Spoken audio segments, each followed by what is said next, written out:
Next step, we want to start accepting user input from these two buttons. Let's start by creating an event handler for dot. And when this button gets clicked, we want to add a dot to the user input.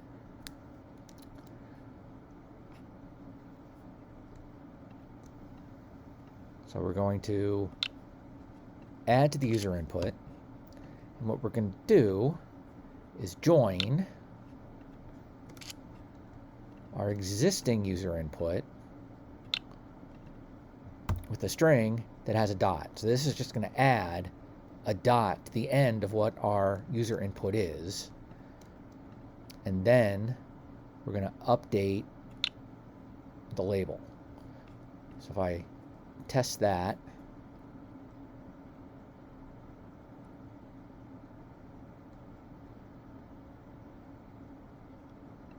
you can see it's adding dots to my user input. Okay, dash is going to be very similar. We'll take the dash button, and when it's clicked, we're just going to add a dash, which is going to be a single dash, a hyphen, not an underscore. Okay, now what we've got is an app that displays a letter and the Morse code, and then accepts the user input, but doesn't check whether it's got the right letter or not. So there's no way to move on to the next letter. To fix that, we're going to do take a little bit of a detour,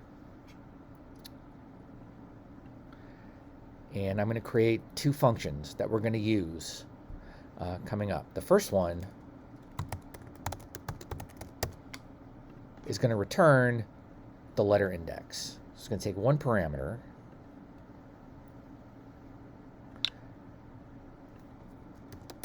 and we're going to call that target letter.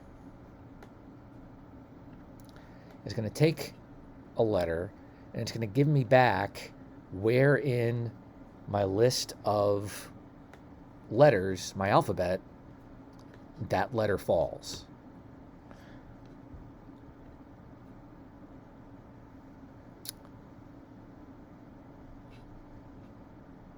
And this first occurrence here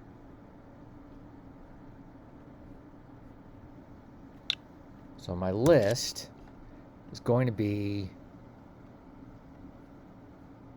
my alphabet, and the item I'm looking for is the target letter.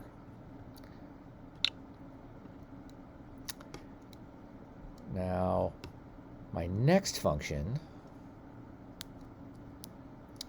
is also going to be the kind that returns something.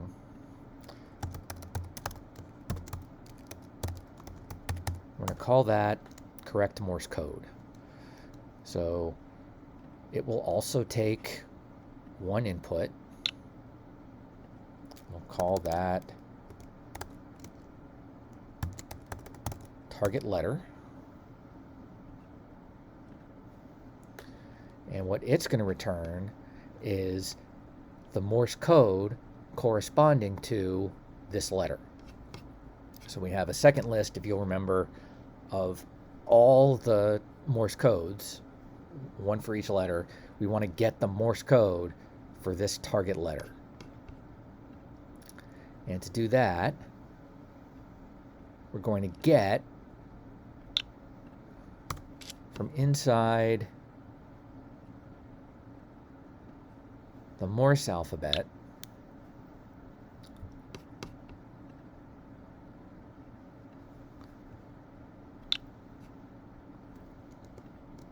the letter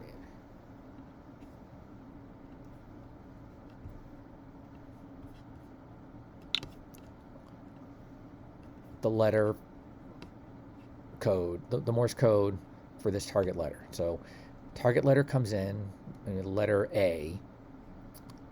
We find its position in the letter index. So that's position 1.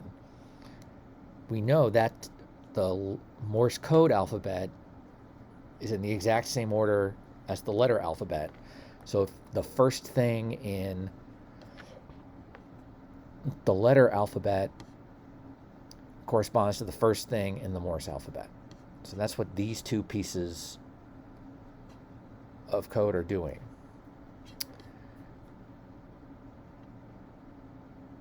So now we can use this here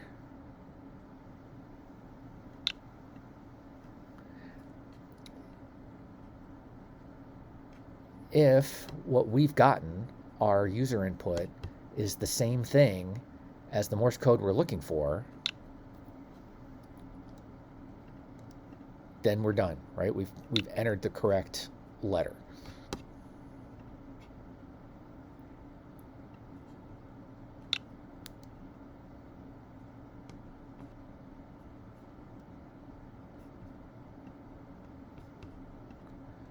And that's this here.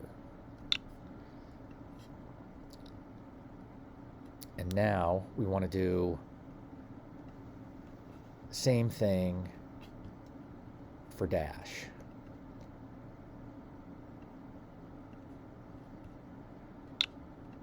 Right? So if we've got entered the correct Morse code, then we want to do something. And what we want to do is display the next letter. And that means doing all of this stuff again. Choosing a letter, updating the picture, resetting the user input. So instead of doing that here and here,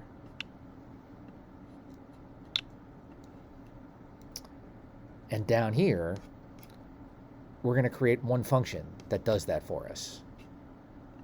And we'll call that show letter. So all this stuff goes in here. And then we'll just call that function here,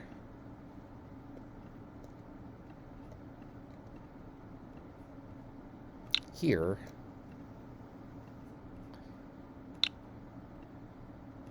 and here. So if we live test that,